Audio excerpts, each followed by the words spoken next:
You're watching Stewart Spotlight Podcast live with your host, William Stewart Jr. with topics of everyday life.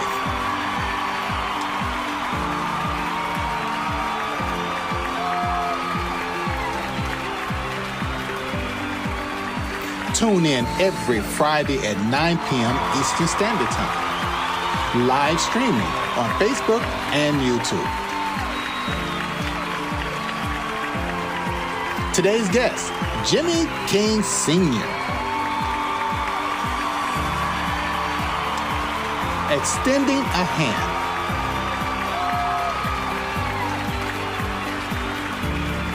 So sit back, relax, and enjoy another episode. Now your host, William Stewart Jr.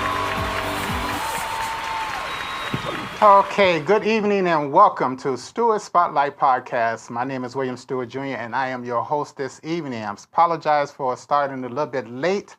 We had some technical difficulties again, as usual, but we're managing to get this through. I hope everyone had a wonderful week and getting ready to enjoy this fantastic weekend.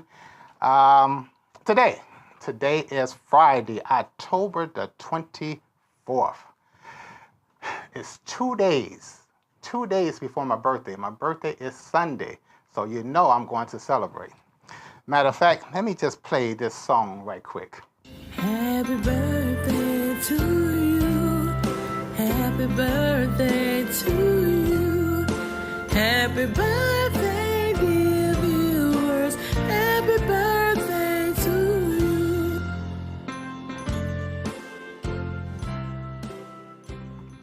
Yes, that was a birthday song.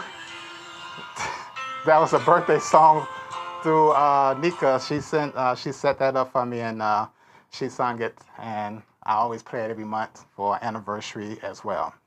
As everyone know, this month is Breast Cancer Awareness Month, and Stewart Spotlight Podcast stands in support of breast cancer. Also, I would need your help. I would need your help to do this. I need your support. I need you to like, share, subscribe, comment, and make sure you turn on your notifications. So therefore, every time you hear this, you know that Stewart Spotlight Podcast is live. Yes, that's right. Make sure you turn on your notifications. So therefore, every time you hear the little bell on your devices, such as your computer, laptops, or home desktop, turn on to Stewart Spotlight. Leave a comment. Give us some feedback. What you are liking about the show. This is the 24th day of the government shutdown. 24 days. The government has been shut down, which affects hundreds of thousands of federal employees without pay. There is reporting that under the Trump administration that they're backing $40 billion of bailout to a country overseas, Argentina. I don't understand this at all. And also, he has partially torn down the east wing of the White House, expecting to build a 90,000 square feet ballroom, which costing average between $200 to $350 million. That's a lot of money. I didn't know he can actually tear it down, but hey. Within weeks, the health insurance rates will increase. Food assistance programs for WICs could run out of funding, and housing assistance and education grants will be delayed. But we can spend money overseas. If we don't realign our priorities now, the cost tomorrow will be further greater than yesterday. So people, get it together. Come on, let's get things together. Also, the message for the week. I always receive a message from my friend Bud. He always sends me several messages during the week to, it's inspirational messages. But This one was pretty interesting. This says, some of you listen to jealous people that turns you against people that were blessing you. Let that marinate a little bit into your soul. That was good, bud. I appreciate that. My guest today is Jimmy King Sr. Extending a hand.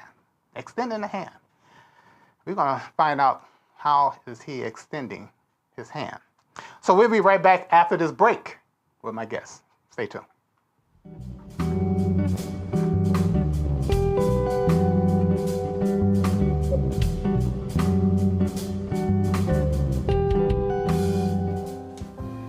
Hi, my name is William Stewart Jr. I'm the host of Stewart Spotlight Podcast.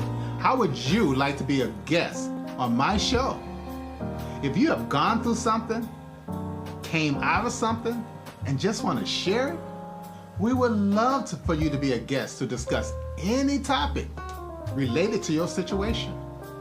Your insight of experience, wisdom, knowledge would be invaluable to our viewers. Who knows? By sharing could help someone who may gone through what you came out of. Sharing is caring. So give us a call, 888-552-1944, so we can schedule you on the next Stewart Spotlight Podcast. Yes, that's right. That's right. Give us a call at 888-552-1944. Be my special guest. Let's talk about some things. Matter of fact, I'm going to take a toast because I'm going to drink through this whole episode today because this weekend is my birthday. But welcome back to Stewart Spotlight Podcast. My guest today, a father, a friend, and a Kellogg's executive. Without further ado, let's welcome Mr. King. Welcome to the show, Mr. King. Thanks for having me, William. Thank you. I want to thank you for coming on. And I do apologize for the delay because I was having some problems, some technical difficulties as usual. But, you know, this is computers. What could you expect? So how you been doing? I've been good. Been really good. Really good. I've been busy, but I've been good. How was your week? It was great. It was a little cumbersome because we've got a lot going on right now, but it's been good. Okay. Well, Mr. King, do you mind if I call you Jimmy by your first name? No, absolutely not. Okay, appreciate it. Okay, Jimmy, you were raised on the west side of Chicago, Abla Homes. You were the second of the youngest of 8, 5 boys, 3 girls. Out of the 8, 2 girls and 1 boy has passed away. Married for 32 years. I applaud you for that. You are a success and a blessing to other people. So let's talk about Jimmy King Sr. So tell me a little bit about yourself, sir. Well, not a whole lot to tell. It's just that I was born and raised in Chicago. I grew up in the best part of Chicago called the Village there, and really a little bit about my growing up there is I learned a lot about life growing up there, and my friends then when I was a young kid are still my best friends today. Wow. They're still my best friend 50 plus years now. So growing up there, I learned a lot. I had mentors in the neighborhood that really helped me to develop into the man that I am today. And I wouldn't trade it for anything. So what school did you attend? I attended Medill. Actually, I attended Medill School in 7th grade at Medill. Yeah. Okay. So could you describe your neighborhood that you grew up in? Yeah, it was inner city, Chicago Housing Authority projects. We called it the Village. We actually don't consider it the West Side. We're our own. We're the Village, and we really didn't look at ourselves as being West Side. Okay. But the Village was formed of little small projects, and then also the high-rise building as well.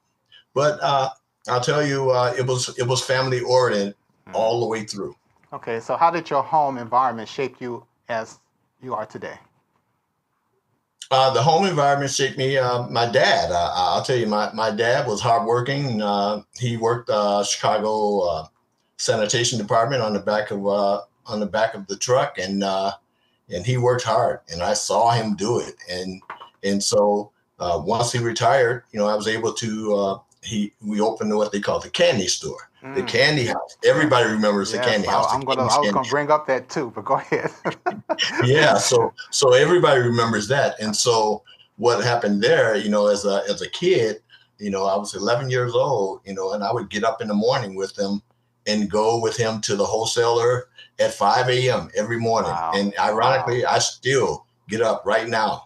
Wow. Since 11 years old, I get up at 6 o'clock a.m. every morning. Wow. So, yeah, and it taught me work habits, and Okay. and it helped me to develop a work habit that's helped me to be successful. So now, did you have any? Because I heard you mention about your father was more of your mentor. Now, did you have any teachers going to school who were your mentor as well? Not necessarily teachers, but I did have in the neighborhood. I had a couple of the finest mentors you could possibly have. In Melvin Gunn. Melvin Gunn was a huge mentor for me. And also Daryl Brazil. Yes. I don't know if you know Daryl Brazil, but Daryl Brazil was a huge mentor for me. And then also the development of the friendships of all my friends, that helped mentor me as well, in a sense, because they would allow you to do certain things, and they would allow you not to do certain things. And so all of it together has helped me throughout my lifetime. So now, were you involved in any sports? Absolutely. On the best basketball team in the world, I played with the Wendy's basketball team, and we were unbeatable. We played all over the Midwest, and I'll tell you, some of the games that we've had was just you couldn't pay for a better time. Now, do you remember this picture? Yes, I do. That's a Duncan YMCA. Yeah. That's right. So I could probably name almost every single person on that picture too, and I'll tell you what. It's just a treat, man, and to be able for you to share that picture. Yeah, absolutely. I had a little bird to splattered in for me right quick. Yeah. So how old were you when you first started playing the basketball? I think I was like 12, 13 when I first started playing. Yeah. So who named the team Wendy's? Daryl Brazil. So Daryl Brazil he actually he formed the team back in 1959, I believe. Oh, wow. 1959, yeah. So that was the year I was born, and he formed the team back then. So by the time I was on the team, the Wendy's is actually an acronym for the name. So WINDYS. Right. W was for work, I was for intelligence, N was for natural, D was for desire, Y was youth, and S for skill. And he embodied those things within us to be able to go out and be successful. I never knew that. I never knew that when I was growing up in that area. But I just thought it was just Wendy's. But that was interesting for an acronym. Okay. Yeah. So now, when you was playing basketball, what position you played?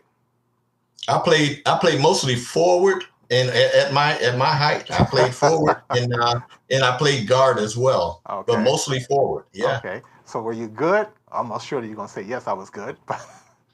Hey, absolutely, I was good. I was good. I thought I was good. Everybody else told me I was good. So and then more so than that, the actions on the court actually speaks louder than words, right? That's right. So now you mentioned earlier that you traveled. So was the travel local or was it from city to cities? So we traveled different states. We traveled to Wisconsin. We traveled to Indiana, Michigan. And I tell you, the times that we had at some of those places is a treasure. I'll tell you that. It's so memorable in each one of those different areas where we traveled to. Yeah. Okay. So now, when did you guys play in a tournament? Or how many games you guys won, and did you win any trophies? Yeah. So we won. I tell you, we won most of the tournaments we played in. And and as far as awards go, we had an awards banquet every year, and within the awards banquet, we had special awards. One was the Golden Basket Award, and another was the Herman McGee Award for one of our teammates. Actually, before I joined the team. He had passed away, but he was very influential within the team, and so there was an award after him, and it was an honor to win that award because that award had to be turned back in every year. Really? So everyone wanted to have their name on that particular plaque. Okay. And I was fortunate enough to win it one year. Now I'm going to mention a name because I know he's looking at this. Milton Scott, Squirt. Oh yeah. Yeah. So what part did he play in this whole ordeal? Well, Squirt, he didn't play with the Wendy's at all, but he did play basketball. Right, okay. Right. And Squirt had a different group. Actually, he had a group with Kevin Coney, Michael Harley, Lazarick Michaels, Keith Michaels.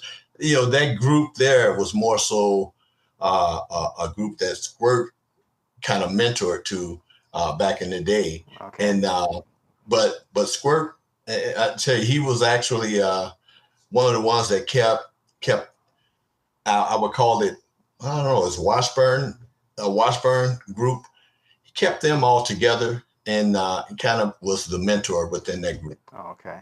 Now, you mentioned your father had that candy store, because I remember the penny candies. So talk about that a little bit. Well, you go back, you go into a Cracker Barrel right now, and you see all that old candy that's up in there from back in the day. Well, we had every single one of those candies back there.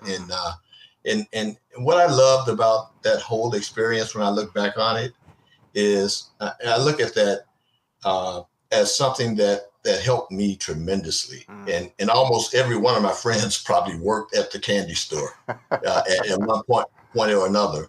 But getting up in the morning every day, going to work, and with my dad to get candy to stock the store back up was very, very helpful for me. Okay. And helping me understand work-life balance. And again, it helped me tremendously in doing that. Wow. And so with that came some benefits. My dad actually taught me to drive when I was 12, 13 years old. And my mom and dad used to buy a brand new car every year.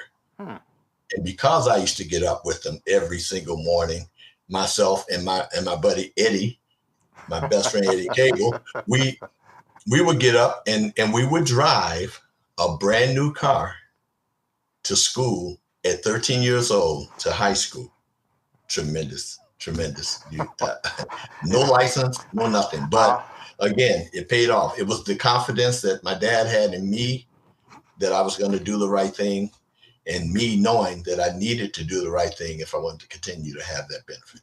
Well, that's so interesting, because my brother friend Steve Kirby, he used to let me drive his car to school when I was younger and didn't have no license. But I don't know what was wrong with these people. So how has the neighborhood influenced your value or your perspective in life?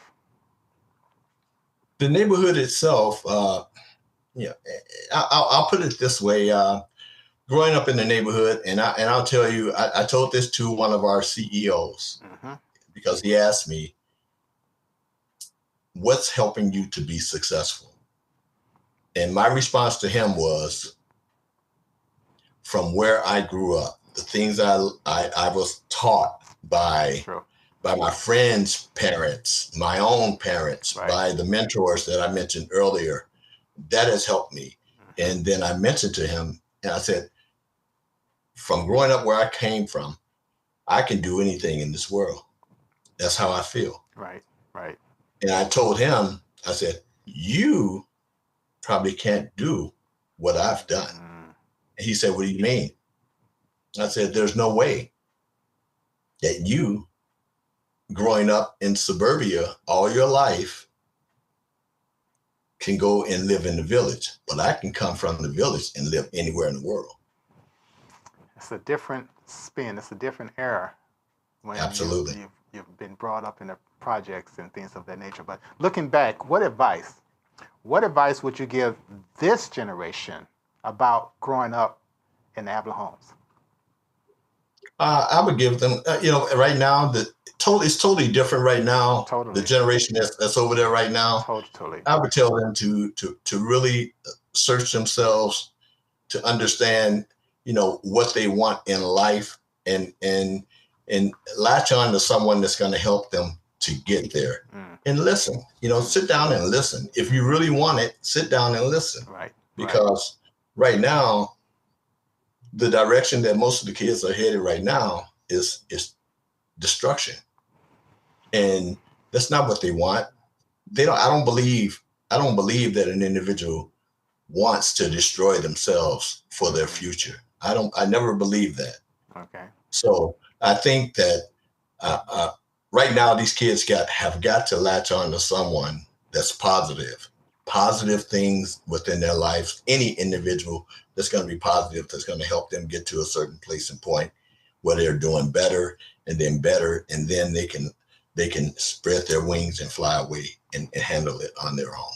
Now, growing up with your siblings, were you ever involved in fighting or any gangs, anything of that nature? No, I never involved in any gangs.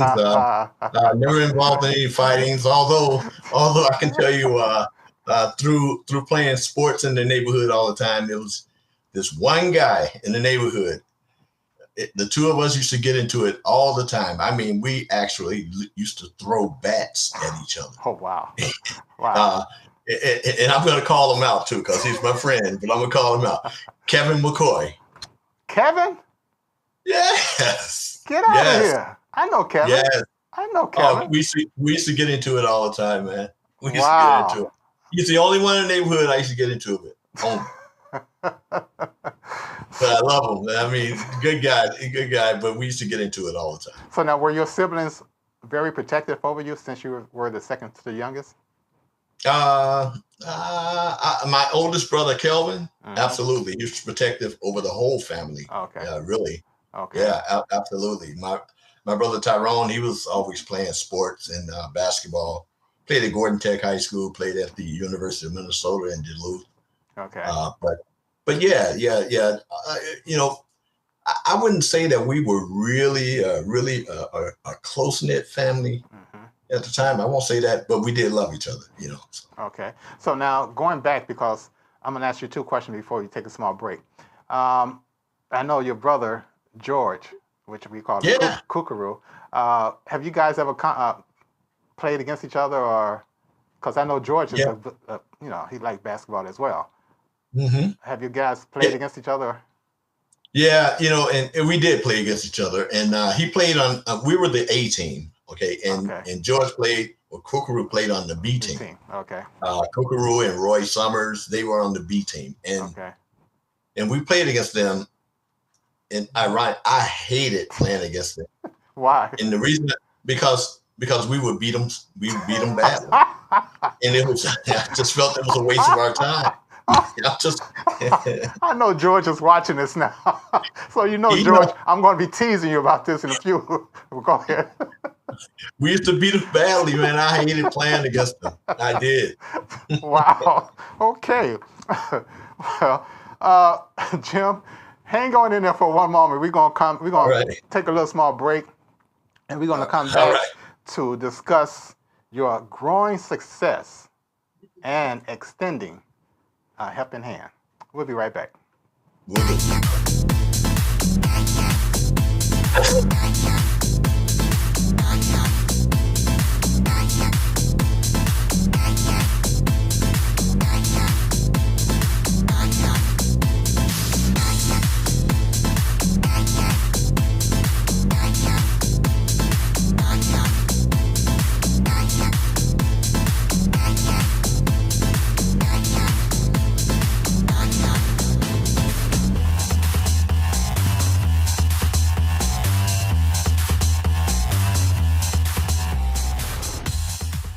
And we're back with my special guest, Jimmy King Sr.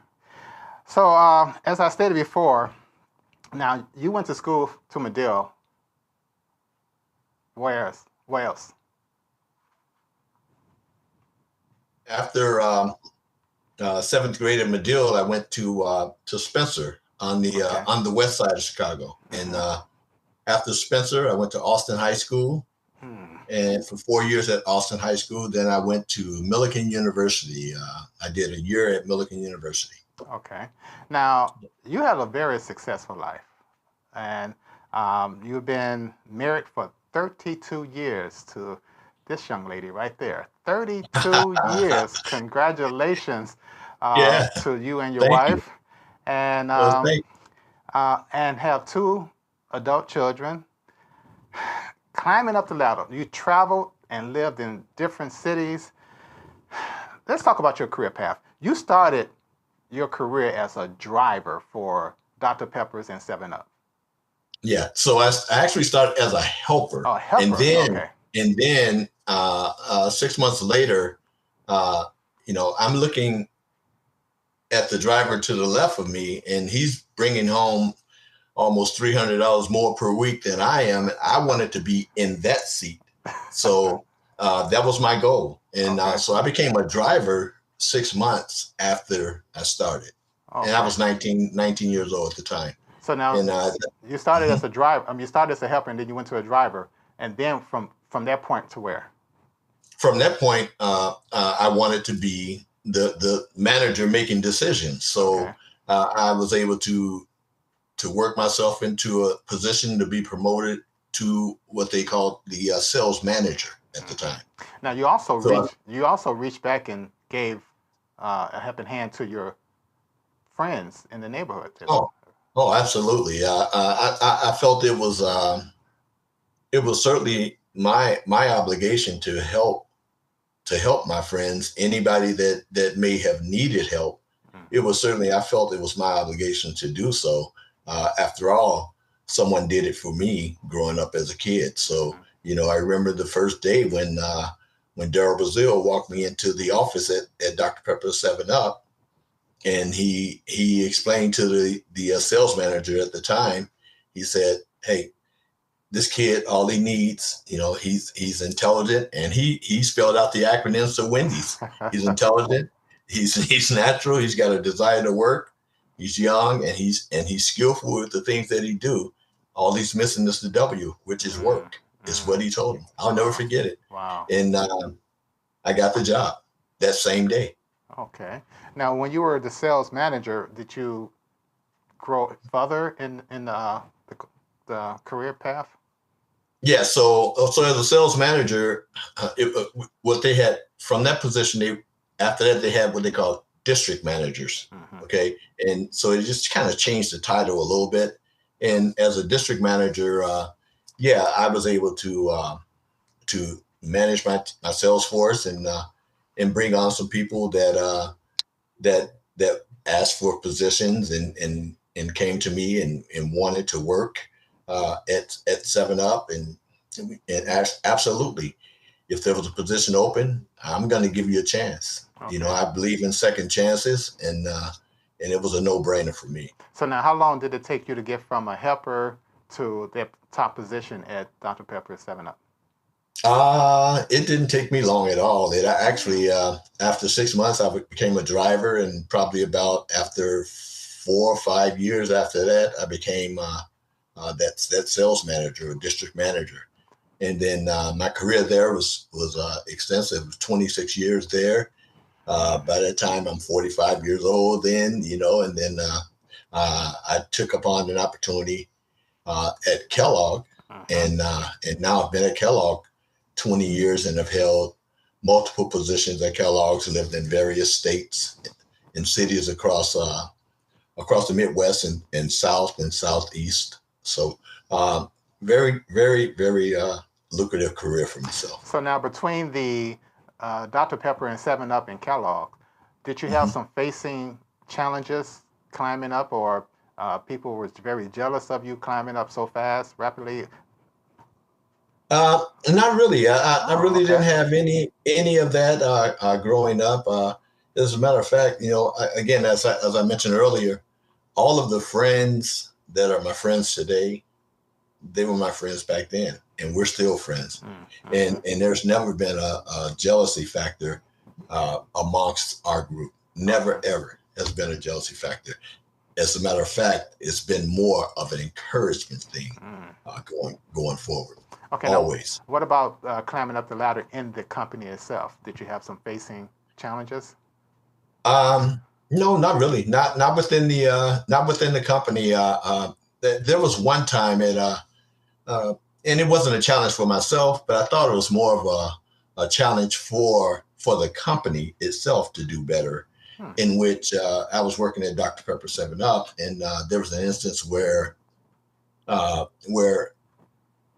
driver was going to 45th and State to drive and deliver the pop, and so he was going by himself. And obviously, it's a tough area to go in by yourself and deliver and go in and collect the money and come back out. Mm-hmm. So generally, we would assign a helper to go with that individual. Mm. And this particular time, the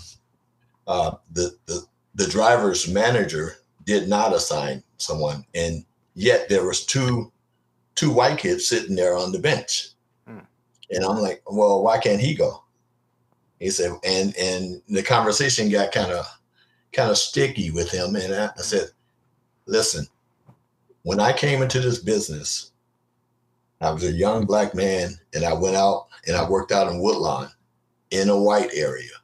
I'll be damned if he can't go and work in the inner city with this young man instead of sending him by himself. You send him out there, he end up letting him go with him. And I waited to see if once they got back, I asked the young man, I said, so how was your day? He said, it was fine. Everything went great. So I went to the driver's manager. I said, you see what I'm talking about? The kid's okay. He didn't die out there. Okay. And from that point on, it changed everything. Wow. At Dr. Pepper 7 Up as far as getting individuals assigned to the right places. Could you recall any disappointing, disappointing moments that you were trying to help someone out and you were just very disappointed in the outcome? Yeah. There was instances where individuals didn't do what they were supposed to do when they were working. I think everybody that actually came to me at that point in time looking for an opportunity, they practically said the same thing. I'm not going to let you down. And my statement back to them was, I know you're not going to let me down. I'm going to continue working. But if you don't do what you're supposed to do, you're going to let your family down because you're going to be out of here. Right. And so there were some instances where individuals didn't do what they're supposed to do. And I had to let them go. Yeah. Wow. Now this is up under Dr. Pepper and 7 Up, correct? Mm-hmm. Okay. Now, now you left there after 20 plus years, 26 years, I believe, and you went to Kellogg. So now you're a big executive, at Kellogg's. So tell us about your day-to-day duties at Kellogg's and the area that you cover. Okay. So right now I manage the Publix business, which is a huge grocery chain here in the state of Florida, and also in Georgia, and now they're expanding to Tennessee and Kentucky and North Carolina. They have a total of 1,402 stores right now, and it's huge. Yeah, it's a huge business. So I manage that business. I meet with all the directors of each one of the 5 divisions, and we discuss business, and we try to do what's best for both of our companies and partner amongst each other to do what's best for Publix and also do what's best for Kellogg. Wow. Now, I'm sure that's a challenging position for a young black man to have that position with the authority to run a large area that you're covering. So how often do you travel to different locations to visit or to view what's going on in that city? Yeah, so travel for me is probably, normal in a normal cadence would probably be maybe twice a month to travel to locations. But it's my own schedule. I make my own schedule to do so. Okay. So I try to not to overwhelm myself with travel and do what's feasible. Now, you also help other communities, organizations, there's churches and things of that nature. How do you help those? Well, it's I just try, if an individual asks me if I can help do this or help get funding from the company to do things, I certainly try and do that. Really, Squirt and I have had a partnership at Zion Hill for a few years in which we would help, during around Thanksgiving or so. And then we get some support from the company in doing so.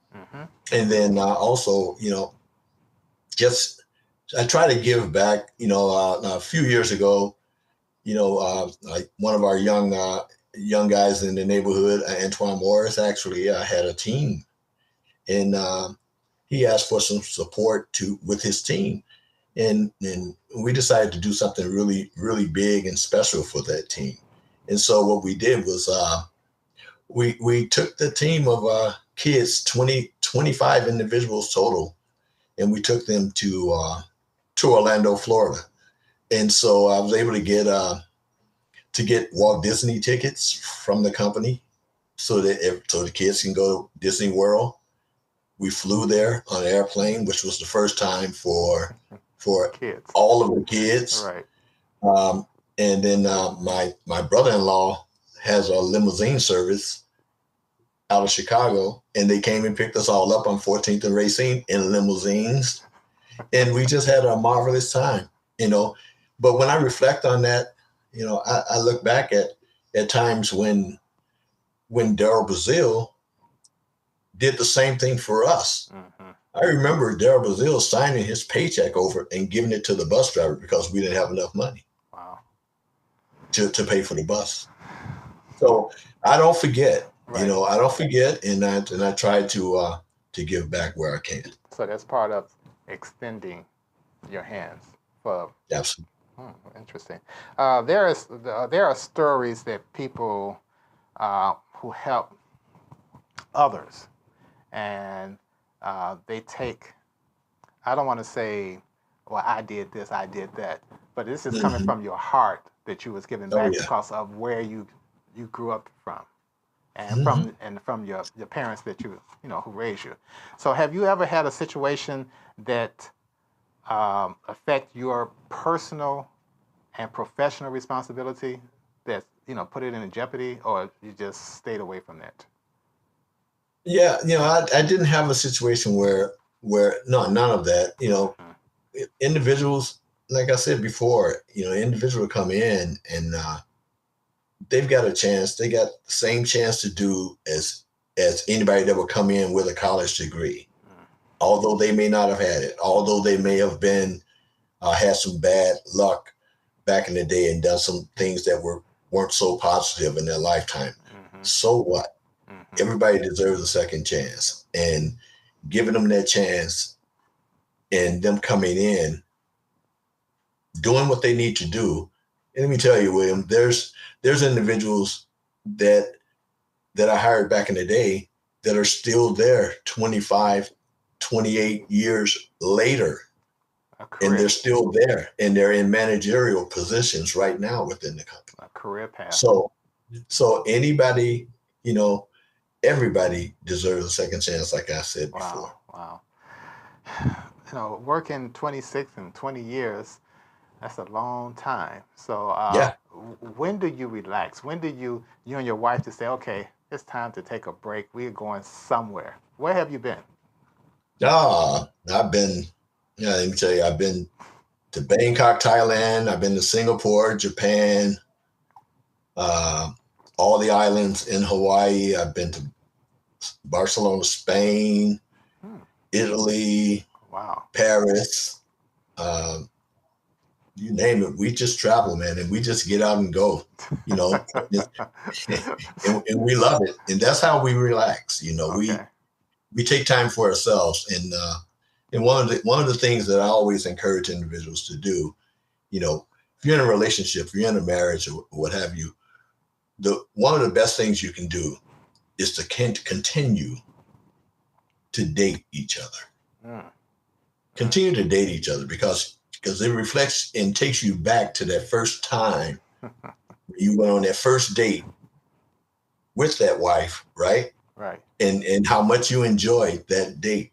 Mm-hmm. Well, that reflection in dating, once again, even 32 years later, it feels the same when you're dating. It's just the two of you. You're focused on each other, period. Wow. So do you have any plans to retire soon? Well, I'll be 66 this year. And and I really, you know, I've been asked that question by individuals, and I work from home. So I don't have any plans to retire. I was just about to say, you're going to give up all that to retire? But it's good to be in a position right, where you can say, okay, all right, I had enough. I'm done. Wow. So if you were to retire, where would you move to? Because when you were, I think you were at Dr. Pepper, you was doing a lot of traveling, or you was traveling from city to city. Which one of those cities you enjoyed the most? You know what? I love Florida. I've lived in Florida before, and through one of the promotions that I had at Kellogg. So I've lived in Florida before. I love Florida. However, I don't like the hurricanes when they come, but I do. You know, but I love Florida itself. You know, okay. So I would have to say Florida. You know. So when those hurricanes, do they affect you, or is it miles away from your location? Well, for me, it's miles away from a location because I don't live near the water. Okay. Neither whether it's the Gulf of Mexico or the Atlantic side, I don't live near the water. I'm more inland. Okay. And so it doesn't affect me. You probably get a little wind here, you know, but it doesn't affect me. Last year was kind of tough, but you know, for a lot of people. But again, only thing happened with us is we lost one tile off the roof. That was it. Okay. You know, so yeah. So that, as far as that goes, it doesn't bother me. So now, what is your official title at Kellogg? Kellogg, I'm the market execution manager, in which what I do there, I meet with the directors. Each one of the directors have anywhere from 250 to 300 stores each. And they're responsible for everything that goes on within that business. And as it amounts for us at Kellogg's, it amounts for us for over $300 million in sales. So how is this economy now? Is it affecting Kellogg's anyway? It's not affecting us now, but with the most recent opportunity that's out there right now with SNAP, I'm certain it's going to affect business here until that comes back till the government opens back up. Wow. Or the SNAP programs come back around. Wow. It's going to affect it. There's no doubt. Okay. Well, before we leave, you know, I really appreciate you coming on Stewart Spotlight Podcast. Would you like to leave a message for the viewers who's watching and giving them some inspirational, motivational talk? I'll just say something that we all, you know, the individuals that are watching are probably friends of mine that I grew up with, most likely, and I would just say to them, and if they have conversation with the younger individuals that are back in the old neighborhood, you know, there's a lot of value that comes from where we grew up at. There's a ton of value that came from that. And I always look at myself as a man that lives in the suburbs. However, I grew up in the village. I'm not an individual that grew up in the suburbs trying to live in the village, because that couldn't happen. So when you think about that, you think about growing up in the village. Now you can go out and you can do anything you want to do.